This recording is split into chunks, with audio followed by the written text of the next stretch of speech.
What I want to focus in on here is that sentence. My temple will be called a house of what? Prayer.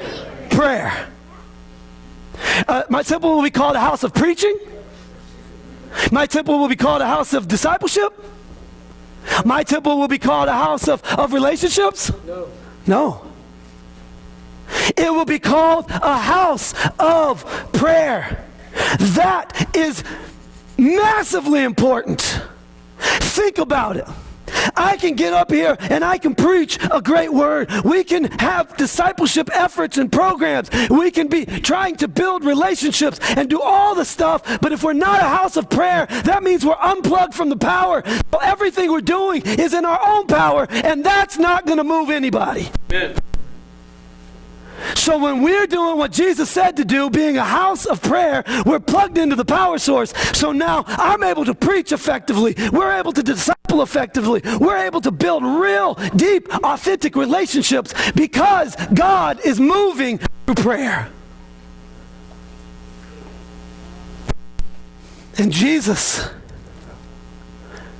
was ticked off because these people were turning it into a den of thieves. They weren't allowing the atmosphere in the temple to be prayer worthy.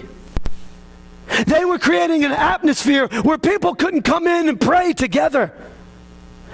How do we have and become a house of prayer? Well, one of the ways, we're providing opportunities. Man, that's why we started praying in the beginning of leading up to the service. That's why we're having the prayer walk. We want to be a house of prayer. Mm-hmm.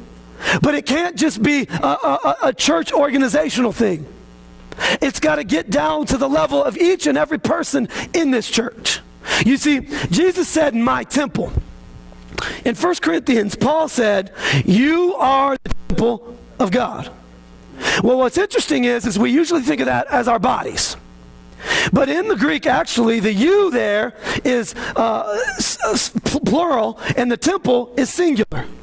So what he's saying is all of you who are followers, all of you who are believers, make up the one temple. Amen. So we together are the body. We together are the church. We together are the temple.